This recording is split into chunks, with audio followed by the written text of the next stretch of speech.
அனைவருக்கும் வணக்கம். திருக்குறள் கதைகள் கேட்கலாம் வாங்க. 27வது அதிகாரமாகிய தவம்ங்கிற தலைப்புல இருக்கக்கூடிய 4வது குறளுக்கான கதையை பற்றி இன்று சிந்திப்போமா? கதையின் தலைப்பு பகைவனும் நண்பனாவான். இனியவன்கிற பெயருடைய ஒரு இனிமையான இளைஞன் இருந்தான். கல்லூரி மாணவன். ரொம்ப பெயருக்கு தகுந்த மாதிரியே ரொம்ப இனிமையான குணம் கொண்டவன் இனியவன். அவனை சுத்தி எப்பொழுதுமே ஒரு நண்பர் கூட்டம் இருந்துகிட்டே இருக்கும். யாருக்கிட்டையுமே பகைமை பாராட்டணுங்கிற எண்ணம் இருந்ததே கிடையாது இனியவனுக்கு. படிப்பு, விளையாட்டு எல்லாத்துலயுமே மிகச்சிறந்த மாணவனா இருந்தான். நாணயத்துக்கு எப்பவுமே 2 பக்கம் இருக்கும் இல்லைங்களா? அதே மாதிரி இனியவனுடைய வீட்டுல இளமாறன் அப்படிங்கிற அவனுடைய சகோதரன் இருந்தாரு. இனியவனை விட 2 வயது மூத்தவர் இளமாறன். இனியவனுக்கு நேர் எதிரான குணம் கொண்டவன் இளமாறன். சொந்த சகோதரனே ஆனாலும் அவன்கிட்ட பகைமை பாராட்டிக்கிட்டே இருப்பாரு.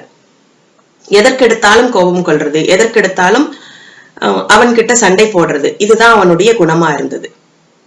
ஒரு முறை கல்லூரி நாட்கள்ல இருக்கும் பொழுது ஒரு பெரிய விளையாட்டு போட்டியில பரிசு பெற்று இனியவன் வீட்டுக்கு வராரு. அந்த பரிசு பொருளை அப்பா அம்மா கிட்ட காமிக்கிறாரு. அம்மாவுக்கு ரொம்ப பெரிய சந்தோஷம். உன்னால எப்பவுமே எங்களுக்கு பெருமைதான் கண்ணு அப்படின்னு சொல்லி இனியவனை கட்டி அணைச்சு முத்தம் விடுறாங்க. ரொம்ப பெருமையா இருக்குப்பா அப்படின்னு அப்பாவும் சந்தோஷப்படுறாரு. பக்கத்துல நின்றுட்டு இருந்த இளமாறன் என்ன பண்றாரு தெரியுங்களா? இது என்ன பெரிய பரிசு, நான் கலந்துகிட்டேன்னா இதை விட பெரிய பரிசெல்லாம் வாங்குவேன் தெரியுமா, எப்ப பாரு என்னத்துக்கு அவனையே பாராட்டிக்கிட்டு இருக்கீங்க அப்படின்னு சொல்லி அந்த இடத்துல கேள்வி கேட்கிறாரு. இனியவனுக்கு இதை கேட்ட உடனே ஒரு சின்ன வருத்தம் ஏற்படுது. சரி, நம்ம அண்ணன் தானே அப்படின்னு சொல்லி அவர் விட்டுடுறாரு. இந்த குணம் நாளுக்கு நாள் அதிகமாயிட்டே போகுது. அப்பா அம்மாவுக்கு ரொம்ப கவலையாயிடுது. ஏன் நம்மளுடைய 2 குழந்தைகள்ல ஒரு குழந்தை இப்படியும் ஒரு குழந்தை இப்படியும் இருக்கானே, இதை எப்படி நம்ம சரி பண்றது அப்படிங்கிற கவலையே அவங்களுக்கு அதிகமாயிட்டே போகுது நாளுக்கு நாள். மாந்திரீகத்திலிருந்து மனோ தத்துவ நிபுணர் வரைக்கும் போய் பாக்குறாங்க. ஆனா எந்த பலனுமே இல்லை. பணமும் நேரமும் மன நிம்மதியும் விரயமானதுதான் மிச்சமா இருக்கு அவங்களுக்கு. கொஞ்ச நாள் ஆக ஆக இனியவனும் இதை பத்தி யோசிக்க ஆரம்பிக்கிறான். எதை செய்தாலுமே அண்ணா ஏன் என்கிட்ட இப்படி நடந்துக்கிறாரு அப்படின்னு யோசிக்க ஆரம்பிக்க இனியவனுக்கும் இந்த வருத்தம் ரொம்ப அதிகமாகுது. தன்னுடைய ஆசிரியர்கிட்ட இதை பத்தி பகிர்ந்துக்கிறாரு. அப்ப ஆசிரியர் சொல்றாரு, அவருடைய கல்லூரி பேராசிரியர் ஒருத்தர் அவருக்கு ஒரு விளக்கம் சொல்றாரு.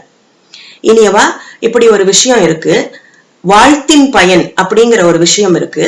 அதை நீ தவ பயிற்சியினுடைய முடிவுல நீ செஞ்ச அப்படின்னா நிச்சயமா அதற்கான பலன் உனக்கு கிடைக்கும். இத பத்தின முழுமையான விபரம் வேணும் அப்படின்னா இந்த இடத்துக்கு போ அப்படின்னு சொல்லி ஒரு இடத்த சொல்லி கொடுக்கிறாரு. அருகில் இருக்கக்கூடிய உலக சமுதாய சேவா சங்கம் அப்படிங்கிற இடத்துல தவ பயிற்சி, உடற்பயிற்சி எல்லாம் சொல்லி கொடுக்கறாங்க. அங்க போறாரு இனியவன். ஏதோ ஒரு வகையில நம்மளுடைய இந்த பிரச்சனைக்கு தீர்வு கிடைக்காதா அப்படிங்கறதுக்காகவே, அண்ணன் சரியாயிட மாட்டானா அப்படிங்கிற ஏக்கத்திற்காக மட்டுமே அங்க போகிறாரு. அவர் உடற்பயிற்சி செய்ய ஆரம்பிக்கிறாரு. தவ பயிற்சி சொல்லி கொடுக்கறாங்க. தவ முடிவுல வாழ்த்தின் பயன் அப்படிங்கிற ஒரு விஷயத்த அவருக்கு அறிமுகப்படுத்துறாங்க. அதாவது தவத்தை முடிச்சதுக்கு அப்புறமா ஒருநிலைப்பட்ட மனசோட என்ன செய்யணும் அப்படின்னா, மனசுல நிறுத்தி இந்த வாசகத்தை நீங்க சொல்லுங்க. யார பத்தி நினைக்கிறீங்களோ அதுல நிறைய படிநிலைகள் இருக்கு. நம்ம முந்தைய கதைகள்ல பார்த்தோம் இல்லைங்களா? கடைசியா ஒரு வாசகம் வருது, ஒரு சங்கல்பம் வருது. அந்த சங்கல்பத்தை சொல்லி கொடுக்கறாங்க. மாற்று எண்ணம் கொண்டோர் எதிரிகளாக நினைப்போர் எவரேனும் இருப்பின் அவர்களும் மனம் திருந்தி வாழ்க வளமுடன் அப்படிங்கிறது தான் அந்த சங்கல்பம். இந்த சங்கல்பம் நிச்சயமா பலன் தருங்கிற நம்பிக்கையோட, முழு நம்பிக்கையோட நம்ம இனியவன் தவ பயிற்சியினுடைய முடிவுல ஒருநிலைப்பட்ட மனதோட தன்னுடைய அண்ணன் இளமாறனை மனதில நிறுத்தி, மாற்று எண்ணம் கொண்டோர் எதிரிகளாக நினைப்போர் பகைமை பாராட்டக்கூடிய என்னுடைய அண்ணன் மனம் திருந்தி வாழ்க வளமுடன் என்ற சங்கல்பத்தை தொடர்ந்து சொல்லிக்கிட்டு வரார். கொஞ்ச நாள்லயே அதற்கான பலன் சீக்கிரமாவே தெரிய ஆரம்பிக்குது. இனியவனால உணர முடியுது. இளன்மாறன் கிட்டயும் நிறைய மாற்றத்தை உணர முடியுது. இளன்மாறன் கொஞ்சமா மாற ஆரம்பிக்கிறாரு. தன்னுடைய சகோதரனை ஒரு நண்பனை போல பாவிக்க ஆரம்பிக்கிறாரு. எல்லாத்தையும் அவர்கிட்ட பகிர்ந்துக்க ஆரம்பிக்கிறாரு. இந்த மாற்றம் அவர்களுடைய பெற்றோருக்கே பெரிய ஆச்சரியத்தை கொடுக்குது. இதன் காரணம் என்ன அப்படின்னு பாத்தீங்கன்னா, ஒருநிலைப்பட்ட மனதோட நம்ம அந்த வாழ்த்துங்கிறத சொல்லும் பொழுது அந்த சங்கல்பம், அந்த நம்முடைய எண்ண அலைகள், நல்ல எண்ண அலைகள், எந்த எண்ண அலைகளாக இருந்தாலும் அந்த அலைகள் அதற்குரியவரை சென்று தாக்கும் அப்படிங்கிறது தான் இதனுடைய பொருள். அதுதான் வாழ்த்தினுடைய பயன். ஆகவேதான் சொல்றாங்க, நம்ம எப்பொழுதுமே நல்லதையே சிந்திக்கணும் அப்படிங்கிறதுக்கு நிறைய கதைகள் சொல்லுவாங்க. நம்ம எதை நினைக்கிறோமோ அதுவாகவே ஆகும் அப்படிங்கிற மாதிரி இருக்கு இல்லைங்களா? சோ அதனால இவர் என்ன பண்றாரு, ஒருநிலைப்பட்ட மனதோட இந்த வாழ்த்தை சொல்லும் பொழுது தன்னுடைய அண்ணன் பகைமை மறந்து நண்பனாக, ஒரு நண்பனை போல, சகோதரனா மட்டும் இல்லாம நண்பனாவே மாற ஆரம்பிக்கிறாரு. இதையெல்லாம் தெரிஞ்சுக்கிட்ட அவங்க பெற்றோர், ஓ இதுல இவ்வளவு விஷயம் இருக்கா அப்படின்னு சொல்லி பெற்றோரும் இளமாறனும் இனியவனும் எல்லோரும் சேர்ந்து தவப்பயிற்சி செய்ய ஆரம்பிக்கிறாங்க.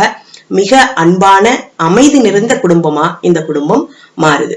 இந்த இடத்துல இந்த கதை முடியுது. இததான் நம்ம திருவள்ளுவர் 264வது குறள்ல ரொம்ப அழகா நமக்கு விளக்கம் கொடுத்திருக்காரு. ஒன்னார் திரளும் உவந்தாரை ஆக்கலும் எண்ணின் தவத்தான் வரும். ஒன்னார் என்றால் என்ன அர்த்தம் அப்படின்னீங்கன்னா பகைவர்கள். பகைவர்களும் நண்பர்கள் ஆவார்கள். நிறைய நண்பர்கள் நமக்கு அமைந்து போவார்கள். எதனால? தவத்தினுடைய பலனால என்கிற அழகான கருத்தை தான் இந்த கதையிலிருந்து, இந்த திருக்குறள் மூலமா நம்ம தெரிஞ்சுக்கிறோம். மற்றும் ஒரு கதையில் மீண்டும் சந்திப்போமா? நன்றி, வணக்கம்.